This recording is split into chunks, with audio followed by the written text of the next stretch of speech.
15-Minute Mondays, your kickstart to week high-energy 15-minute episode on the Success Blueprint. I'm your host, Daniel Greg Johnson. Let's get right into it.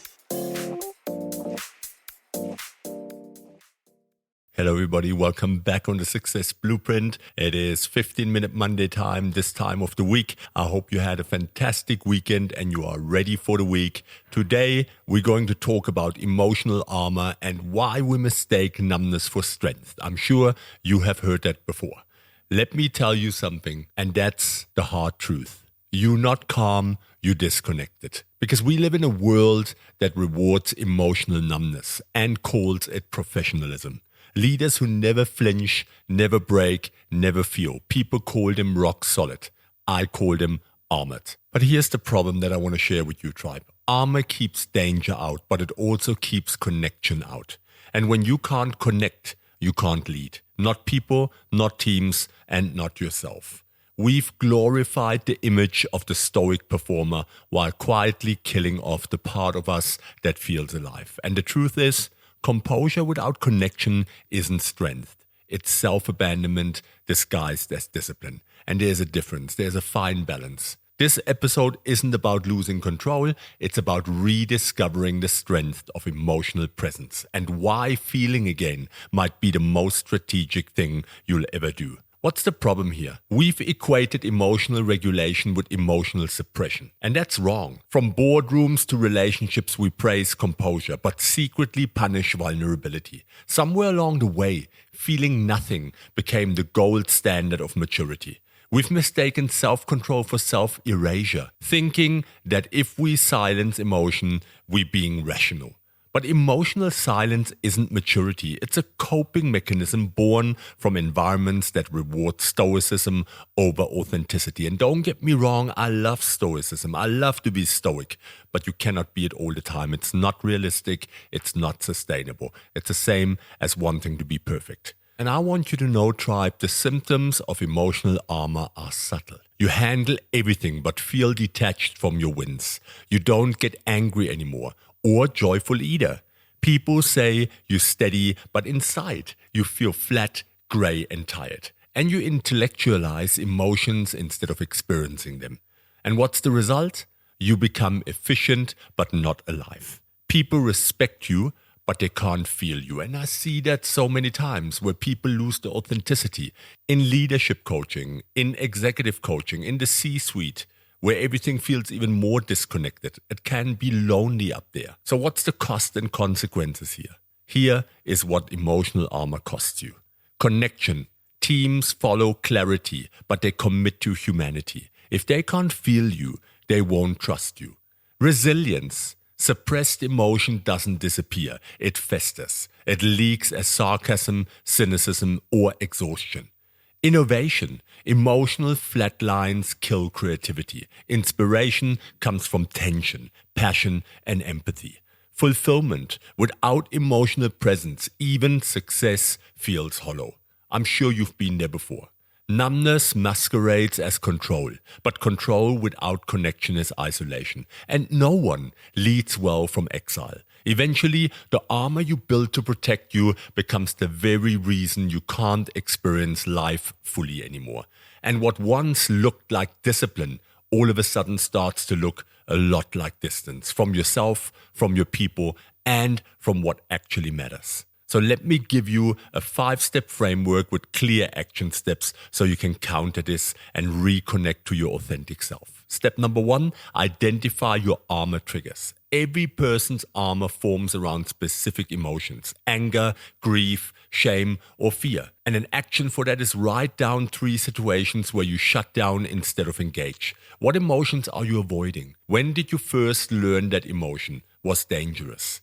Once you know what triggers your emotional shutdown, you can stop blaming others for making you feel too much. The trigger isn't the enemy. Your reaction to the trigger is the real teacher. We say so many times, you make me this and you make me that. No one makes you anything. You make it yourself. Step number 2, redefine strength. Strength isn't feeling less. Strength is feeling fully without being ruled by it. That's a big one right here. What action can you take here? Replace the phrase "I don't care" with "I care, but I'm calm." This tiny linguistic shift retrains your identity from avoidance to mastery. True power lies not in detachment, but in the ability to stay connected while holding composure. When you redefine strength this way, you stop trying to win by suppressing and start winning by integrating. Step number 3, reconnect through micro-presence and start small.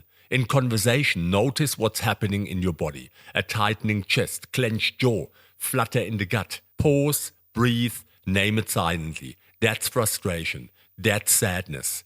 And an action that you can take here, practice micronaming emotions 3 times a day. Awareness cracks the armor. Naming regulates it. When you reconnect to the body, you reconnect to the truth. Because emotions first appear as sensations, not sentences. This small practice will turn moments of shutdown into moments of awakening. Step number 4, build safe containers for feeling. Don't wait for breakdowns. Build rituals for emotional expression that don't threaten your identity. An action that you can take here, choose one daily outlet. Journaling, therapy, physical training, get a coach, or creative work, where honesty is mandatory. Emotion needs movement. Suppression becomes stagnation, and expression becomes circulation. When you have a structure for emotional honesty, feelings stop being chaos and start becoming clarity. Step number 5, lead with transparent humanity. In your daily life, at work, it doesn't matter. In your relationship, your friendships with your peers. Leadership presence is amplified, not diminished by appropriate vulnerability. Appropriate vulnerability, that's an important one. What action can you take here? Next time you address your team, replace one sterile update with a personal truth.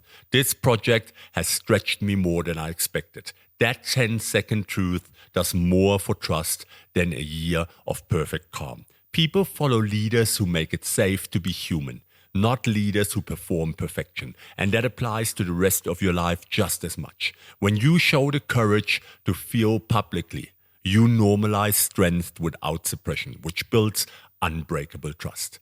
And what's the deeper meaning here? Why does this really matter? Well, emotional armor is a trauma response dressed up as discipline. It's the mind's way of saying, if I don't feel it, it can't hurt me. But here's the paradox. Feeling nothing is the most painful state of all.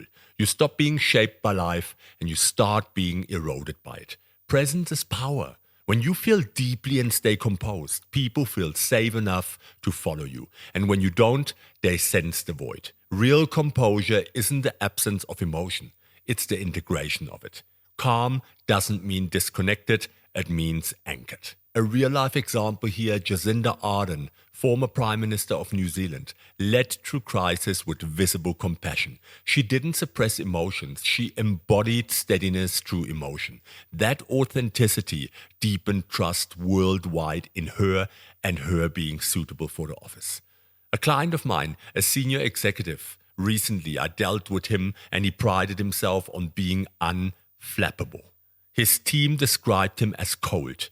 We built a 90-second check-in ritual at the start of meetings where he shared one personal truth. And engagement scores jumped 24% in the 3 months. Nothing tactical changed, only humanity did. Let me give you some advanced strategies for some extra depth. Somatic check-in protocol.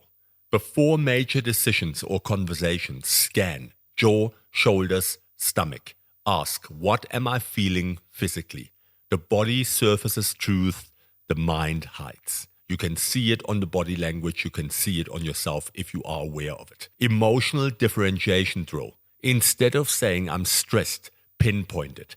Anxious, overwhelmed, disappointed, uncertain. Specific labeling reduces limbic reactivity and builds cognitive clarity. It's a powerful one. And empathic boundary framework. Feeling doesn't mean absorbing. Visualize emotions like weather. Observe without becoming the storm. That's emotional intelligence at scale. Let me give you your weekly challenge for immediate implementation. This week, perform a 3-day Armour audit. Number 1, identify 3 daily situations where you go numb.